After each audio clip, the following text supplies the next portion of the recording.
Start with the name of Allah, who is the most beneficent and the most merciful. Hello, everyone. This is me, M.shaheer.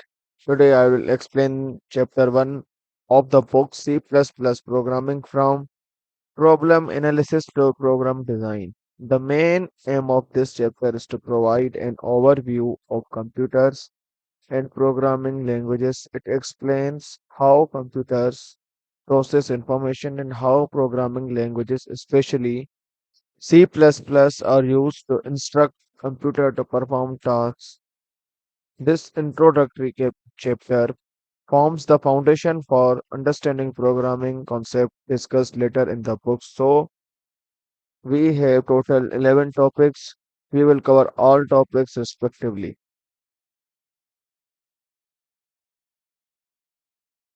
So our first topic is different types of computer.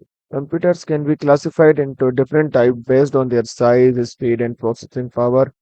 One of the most powerful types of computer is the supercomputer. Supercomputers are designed to perform extremely complex calculation at very high speeds and are mainly used in areas such as weather forecasting, scientific researches, space exploration, and nuclear simulations. These computers are very expensive and are not used by ordinary users.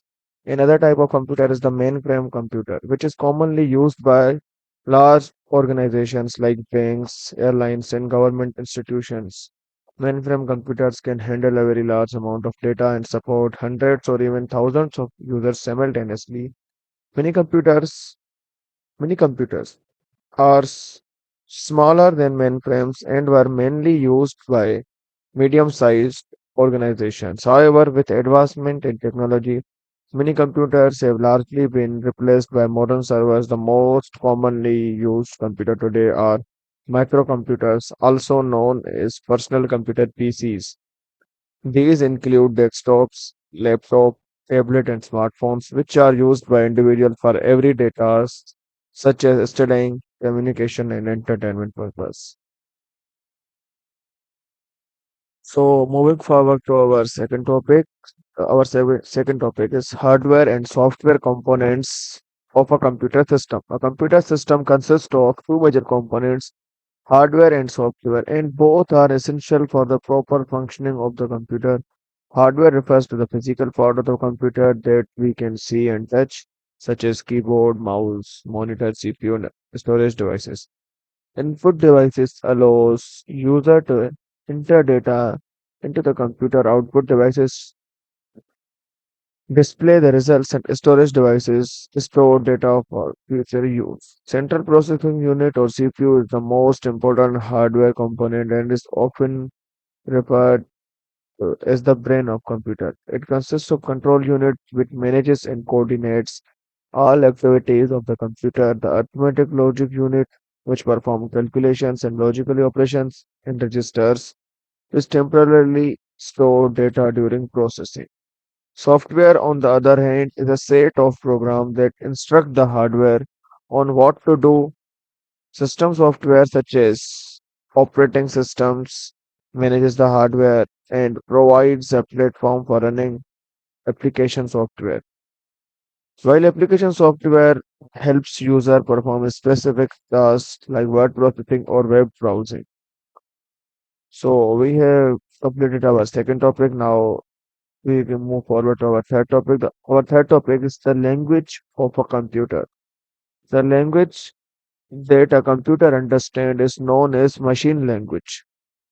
Machine language is written in binary form using only two digits, 0 and 1. This is because a computer's electronic circuit work on electrical signal that can represent only two states, on and off. As a result, computer cannot directly understand human languages or high-level programming languages.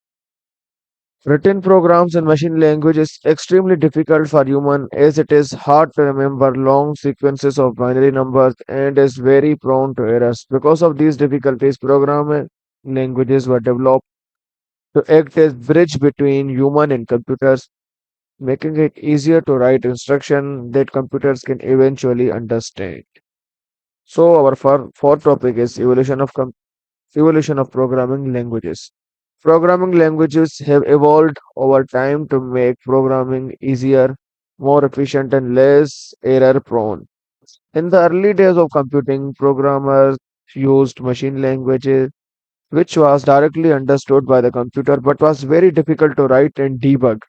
Even a small mistake in binary code could cause the entire program to fail.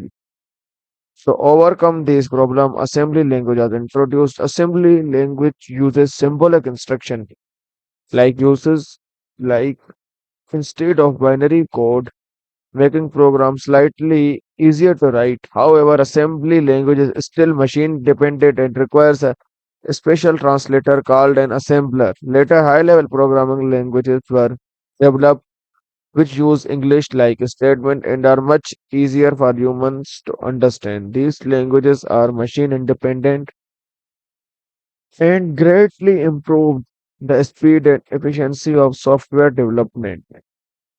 So, our fifth topic is high level programming languages. High level programming languages are designed to be simple, readable, and user friendly. They allow programmers to focus more on solving the problem rather than worrying about the internal working of the computer. Programs written in high level languages are easier to write, debug, and maintain compared to low level languages. Example of high level programming languages include C, C++, Java, and Python. Among these, C++ is widely used because it supports both procedural and object-oriented programming. High-level languages are also portable, meaning that the same program can run on different computer systems with little or no modification as long as the appropriate compiler is available. So, so our sixth topic is obviously compiler. So our heading of the sixth topic is what is compiler, what a compiler is, and what it does. So a compiler is a special type of software that translates a program written in high level programming language into machine language so that the computer can understand and execute it. The compiler reads the entire program at once, check it for syntax errors, and then generate machine code if the program is free from the errors.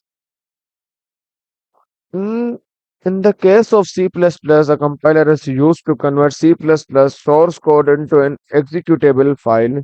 If errors are found during compilation, the compiler displays error messages and the program cannot be executed until those errors are corrected. This process helps programmers identify and fix mistakes before running the program. So our seventh topic is examining a C++ program. A C++ program follows a specific and well-defined structure. It usually begins with preprocessor directives which provide instruction to the compiler such as including necessary libraries. The main function is the most important part of a C++ program because it is where program execution begins. Inside the main function, statements are written to perform various tasks, such as calculations, input and output. The program typically ends with a return statement which indicates that the program has executed successfully. Understanding the basic feature of a C++ program is essential for writing correct and efficient programs. So our eighth topic is how a C++ program is processed. We have covered our almost 70% of the topic, so we are getting closer to our goal. So our eighth topic is how a C++ program is processed. The processing of a C++ program involves several steps that must be completed before the program can be executed. First, the programmer writes the program using an editor. Then the preprocessor processes preprocessor process the preprocessor directives included in the program. After preprocessing, the compiler translates the program into object code and checks for any error. Once a compilation is successful, the linker combines the object code with the required libraries to create an executable file. Finally, the executable file is run and the program produces the desired output. If error occurs at any stage, the program must be corrected before it can be executed successfully. So, moving forward to our ninth topic, that is the algorithm and problem solving techniques. An algorithm is a step by step procedure used to solve a problem in a logical and systematic manner. It helps programmer clearly define the steps required to reach a solution. Before writing the actual program, a good algorithm should be clear, finite, and easy to understand. Problem solving in programming involves several important steps. First, problem must be clearly understood. Next, the input and expected outputs are identified.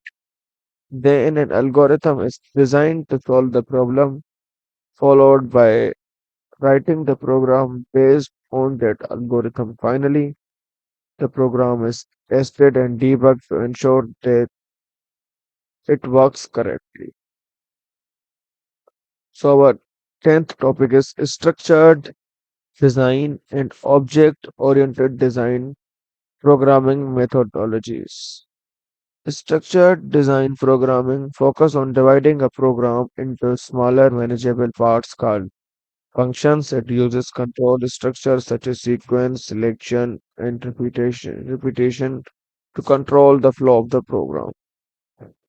This approach makes programs easier to understand, test, and maintain, especially for small to medium-sized applications. Once object-oriented design program, on the other hand, focuses on organizing programs around objects and classes. It emphasizes concepts such as encapsulation, inheritance, and polymorphism. This approach is especially useful for developing large and complex software systems. C++ supports both structured and object-oriented programming, which make it a powerful and flexible language. So our last but not the least topic is standard C++, C++11, and C++14. To ensure consistency, portability, and reliability, C++ follows international standards set by organizations such as ANSI and ISO. Standard C++ allows program to be compiled and executed on different systems without major changes. This helps programmers write code that is portable and compatible across various platforms. Newer version of C++ standards such as C++11 and C++14 introduced additional features and improvement to the language. These versions enhanced performance, improved syntax, and made programming more efficient and modern. Following standard C++ practices ensures that program remain reliable and future proof. So the our all topics are covered